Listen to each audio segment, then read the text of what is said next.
या ठिकाणी आंदोलन करण्यात आलेलं आहे। शौचालयाबाहेर पाकिस्तानचे झेंडे लावण्यात आलेले आहेत। काय सांगाल? अतिशय तीव्र भावना व्यक्त केल्या जात आहेत संपूर्ण देशभरात। प्रथमतः तर मी शिवसेनेतर्फे आणि युवा सेनेतर्फे ज्या पेलगाममध्ये नागरिकांवर जो भ्याड हल्ला झाला त्यामध्ये मृत्युमुखी पावलेल्या नागरिकांना आमच्यातर्फे आम्ही भावपूर्ण श्रद्धांजली अर्पण करतो।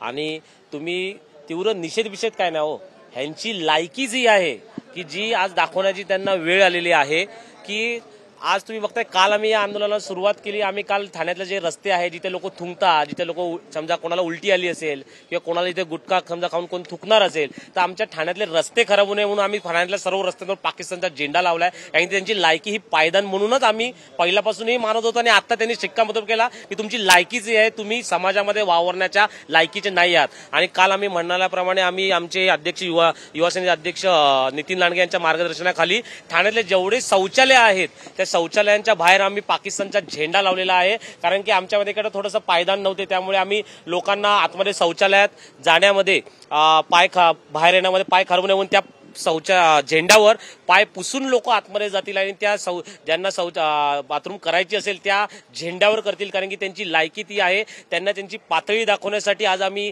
हे पाऊल उचललेलं आहे। त्यामुळे आम्ही त्यांचा पाकिस्तानचा आणि ह्या आतंकवादी हल्ल्याचा जाहीरपणे निषेध करतो। एकंदरीत पाहायचं झालं तर या आंदोलनामध्ये काही मुस्लिम कार्यकर्ते देखील होते, त्यांनी देखील याचा निषेध नोंदवलेला आहे। कुठेतरी भारतीय एकता आता एकवटू लागली। बरोबर म्हणताय तुम्ही की तुम्ही बघताय की भारतात जेव्हा आम्ही रस्त्यावर उतरतो तेव्हा इथे ना कोण हिंदू असतो ना कोण मुसलमान असतो, आम्ही सर्व एक भारतीय म्हणून आज रस्त्यावर उतरलेलो आहोत। आज तुम्ही बघताय की आमचे सर्व मुस्लिम बांधवही ही या आंदोलनामध्ये जे आमच्याबरोबर सामील झाले होते त्यांनीही त्या पाकिस्तानच्या झेंड्याचा तेवढाच धिक्कार केला, तेवढाच अपमान केला की जेवढा आम्ही सर्वांनी मिळून केला। त्यामुळे आज पाकिस्ताननी या हल्ल्याच्या माध्यमातून जर हिंदू मुस्लिम बांधवांमध्ये दुरावा निर्माण करण्याचा प्रयत्न करत असेल तर ते असं कधी होणार नाही। कारण की भारतीय आम्ही सर्व एकत्र आहोत आणि देशासोबत आम्ही देशाच्या बाजूने आम्ही सर्व भारतीय एकत्र पाकिस्तानी लढत आहोत। आणि एक महत्वाची गोष्ट आम्ही बघा, आम्ही सरकारला किंवा मोदी सरकार असू दे किंवा आमचे तुम्ही बघताय उपमुख्यमंत्री आमचे एकनाथ शिंदे साहेब जे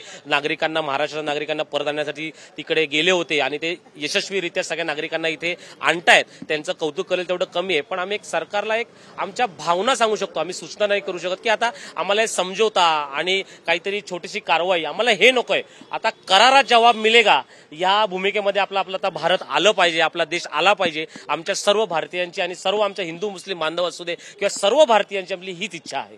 काल रस्त्यावरती निषेध केले होते, आज शौचालयावर या काळामध्ये कशा प्रकारे निषेध नोंदवला जाईल? हा निषेध नाहीये, ह्यांची लायकी आम्ही दाखवलेली आहे। निषेध कोणाचा दर्शवला, जो चूक करतो त्याचा आपण निषेध दाखवला जातो, पण ज्यांची लायकीच नाही तर ह्याच्या पुढे ह्यांचे हे झेंडे जे आहेत ना हे असे शौचालयाबाहेर जिथे लोक थुकतात, जिथे लोक गावा ठिकाणी जिथे उघड्या ठिकाणी जे शौचालय केली जाते तिथे त्या ठिकाणी ह्यांचे झेंडे असेच लावण्यात येतील। आणि हे आता ह्याच्या पुढे वारंवार आता हेच भारतामध्ये यांची ही लायकी ही आयुष्यभरासाठी हीच लायकी त्यांची असणार आहे।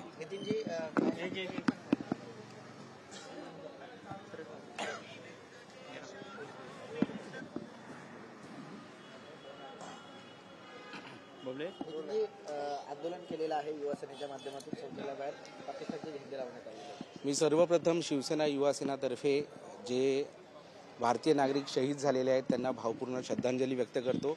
आणि पाकिस्ताननी जो भ्याड हल्ला करून आम्हा हिंदू मुस्लिम जी एकता आमची जी आहे ती त्याच्यात दुरावा निर्माणाचा प्रयत्न केलेला आहे, तो कुठेही सक्सेसफुल होऊ देणार नाही हा ठाण आम्ही युवा सेनेच्या मंडळीने इथे केलेला आहे।